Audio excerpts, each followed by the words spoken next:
Have you noticed how everyone around seems to be perpetually exhausted? It feels like modern life has drained all our energy, and that's not just an illusion. According to a 2002 study, about 20% of people suffer from chronic fatigue. These numbers have only grown over time. Scientists warn that compared to our ancestors, we are like living zombies, thanks to our hectic modern lifestyles. However, in her book, The History of Exhaustion, the author argues that people in the past also suffered from chronic fatigue, but it was of a different kind.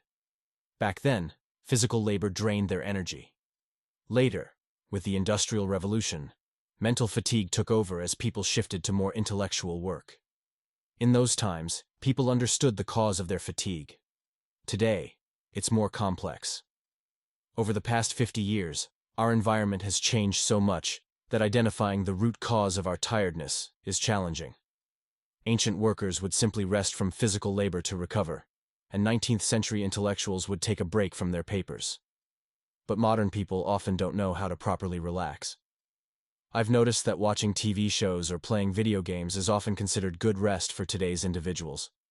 We are constantly encouraged to believe this. For example, an accountant who deals with numbers and papers all week might go to the movies on the weekend to unwind, but the new detective thriller might stress him out even more. Students, after a day of studying, often sit down to play games that require even more mental effort. Our main problem is that we confuse emotional stimulation with true rest.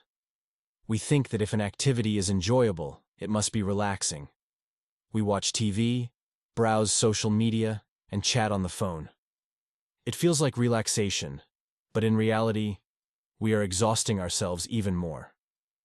Moreover, we replace genuine rest, like sleep, physical activity, solitude, and mental relaxation, with these fleeting pleasures.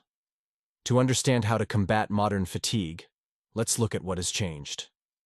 Before widespread electrification, we used to sleep about an hour and a half more, going to bed with the sunset.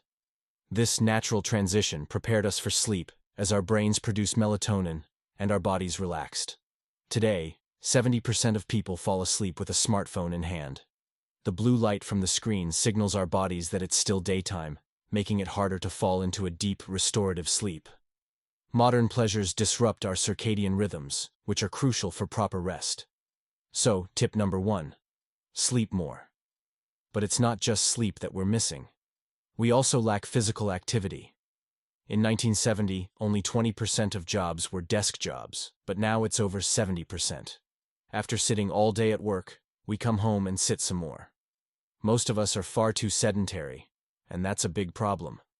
Studies repeatedly show that inactivity can cause more health issues than smoking. The best way to rest after a day of sitting is through vigorous exercise.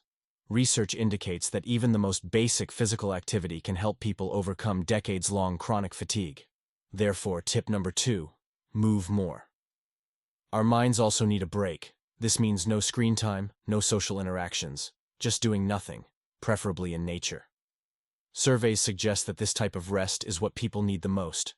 However, despite these findings, people rarely follow their own advice, even when they have the chance. For instance, today is Sunday, and I just returned from an evening walk. It felt like I was strolling through a ghost town, not Chicago, because everyone was indoors staring at screens instead of truly relaxing. Thus, tip number 3. Understand what real rest means. We are tired because we deprive ourselves of proper rest. Modern life, with its reduced physical work, has created new problems. We don't give a break to the parts of our bodies that need it the most. This is why those who try Eastern practices like yoga often fall in love with them. Yoga provides the necessary physical exertion, solitude, mental relaxation, and improved sleep. Maybe yoga isn't for you, and you need to find something else that fits these criteria.